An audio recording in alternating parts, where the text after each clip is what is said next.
Wait. Ang daming nagto-travel pa Kaohsiung lately. Anong meron?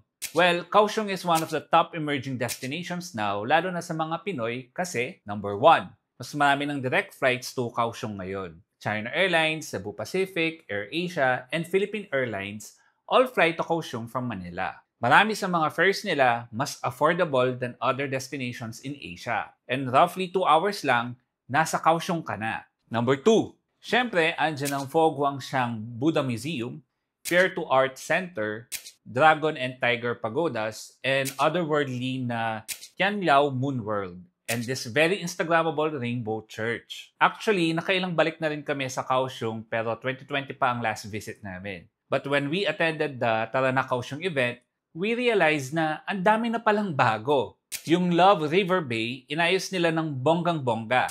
Dito nakatayo ang Kaohsiung Music Center and Great Harbor Bridge. Pwede ka rin mag-drive ng supercar on the sea. It's actually a speedboat pero pinagmukhang kotse for more audience impact. Cheka. And kapag magutom ka, don't worry. Kaohsiung got you. Ang daming masasarap na local dishes dito. May 59 establishments dito na listed on the Michelin Guide. Sa Kaohsiung ko natikman ng best noodle soup sa buong buhay ko. And ang mura pa. Pati yung braised pork rice and makasalanang pork knuckles and itong smoked duck. Sikat na sikat ang mga yan dito. For dessert, check out Love Patisserie. Yung chef and owner niyan, madaming international awards. Dumalaw and nagdemo sa Manila event and we were able to try this very decadent chocolate creation.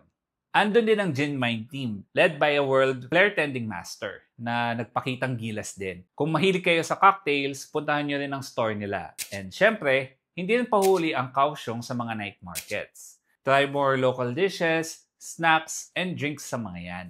Number 4, di rin nauubusan ng mga paandar ang Kaohsiung. Bukod sa mga concerts sa National Stadium nila, kung saan nag-concert sina Ed Sheeran and Coldplay, ang dami ring festivals. Almost every month may ganap.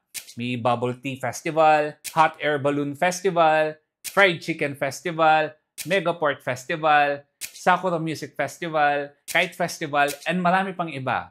And dahil andito ang biggest port in Taiwan, mas makakamura ka sa shopping. Punta ka lang sa Dream Mall, eSky Mall, SKM Park, and Ida Mall. Kulang pa ba? The rest kayo nang dumiscover on your own. So, saan tayo? Tara na Kaohsiung!